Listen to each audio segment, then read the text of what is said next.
Cleveland's win last night over Detroit? It's very easy to see how much more athletic Cleveland is with Nance in the lineup. But the thing that you don't think Cleveland is ever going to beat teams in the paint. With Nance playing the 5, LeBron playing the 4, they have Drummond and Blake Griffin going against them. 2 all-stars. So LeBron, it was nice to hear that going into the game, he had made a pact with Nance. We're going to negate their ability to dominate a game inside with Drummond and Blake Griffin. So with LeBron at the 4 and with Nance at the 5, their ability to get more paint points. And it's not just based on how many points they get in the paint, but their ability to make shots in the paint. It spreads the court to make the three-point line more open. So their ability to dominate in the paint versus Detroit, I think, was one of the great signs that we're able to see with Cleveland having Nance in the lineup. It's a small thing, but if you're able to get that many points in the paint, I think they had 40 last night, compared to Detroit's 26 or 28.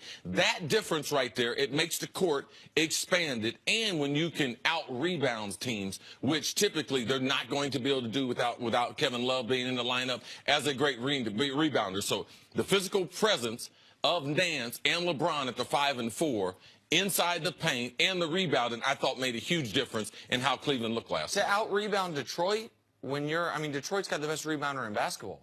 Andre Drummond, that's what he's known for. This is the first time all year, and I believe the first time in years, Andre Drummond has played at least 30 minutes and been held to single-digit rebounds. You touched on it, Chris. The Cavs, people are going to point to Nance's big offensive night, the fact that he was 22 and 15, which is extraordinary.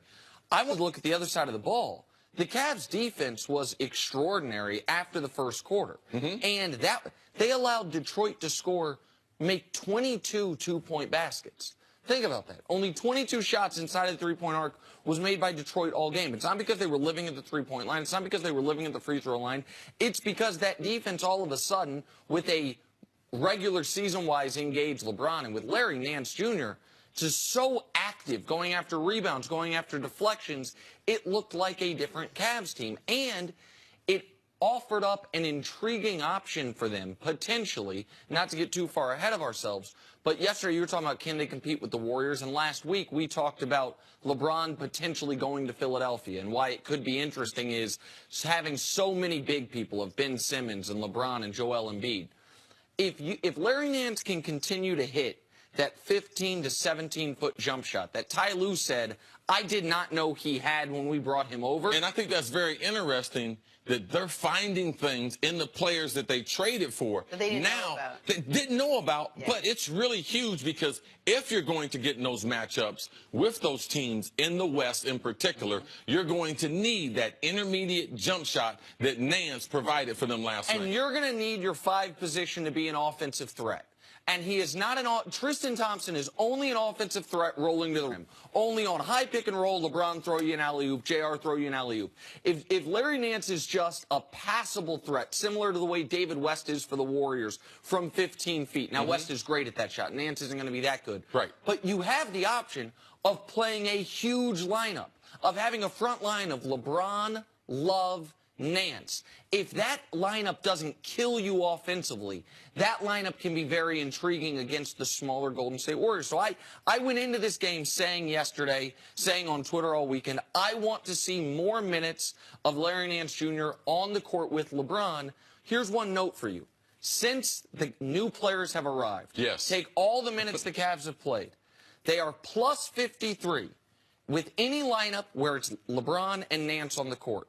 They are minus 15 in every other lineup. That means lineups including LeBron. But if LeBron and Nance on the court, this team is plus 53.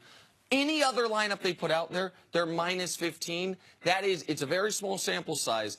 But last night did what my head was telling me it could, which was give the Cavs a more athletic, interesting front line. Well, Nance was in there because Tristan's out hurt right now.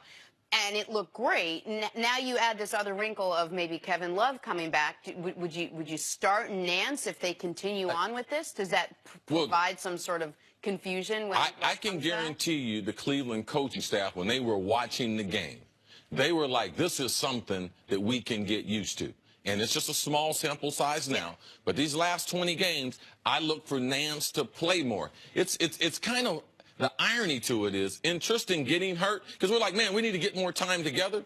And Tristan getting hurt, Nance is going to get some minutes that they weren't going to see, which that makes them more prepared now for the playoffs. So I believe that this injury to Tristan, it helps out the Cavs. Now, they do need to get Love back, because then you get more of a real feel for what it's going to be like in the playoffs. But last night had to be very, very encouraging for the staff as far as this is another lineup that they can go to. Also, the backup. The guy you always mess with, the throw-in the trade. Zizic. Zizic.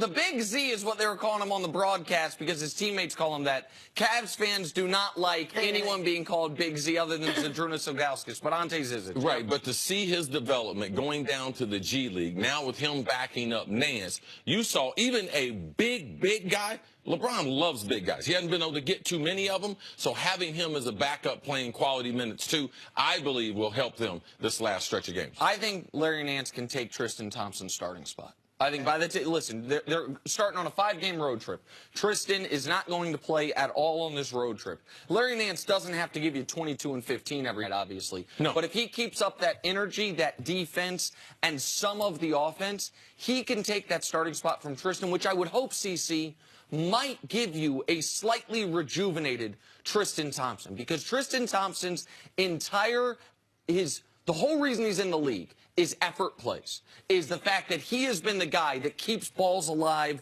on offensive and defensive rebounds. That has been gone all year long. Maybe seeing Larry Nance, a younger, more athletic version than him doing that, can get you a better Tristan when he does play. Yeah, I think the real number for Larry Nance is probably around 12 and 10. Yes. If he can get you 12 points, he's going to get you double digits in rebounds. But his ability to provide energy and be more athletic. What we didn't get in Kevin Love in the trade, we always talk about, man, Kevin Love's not as athletic. But if you get Kevin Love back healthy, playing at his natural 4, you move LeBron to the 3, and you get the energy and athleticism at Nance at the 5, I believe they can battle the teams in the West. You mentioned Golden State, but also Capella and what he brings for Houston.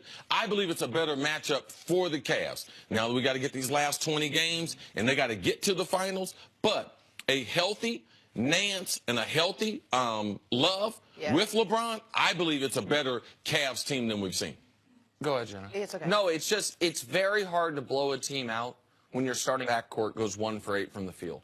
When you get nothing from your starting backcourt. JR had one play the whole game, the alley-oop to Nance, where it looked like he was throwing it like a bowl of soup, like a little underhand toss. And then and George Hill did nothing. And your guy, JR, he hasn't had a point in the first half in 2 games now. Right. He was exactly right. He was good. Post-suspension, he came out firing in the second half and was good there. But to have a game where LeBron doesn't have to play in the 4th, and despite the fact that your starting backcourt gives you nothing, it's very rare in this league. Yeah, I need to have someone look up the numbers. When was the last time Cleveland in the 2nd, 3rd, and 4th quarter gave up 21, 21, and 20?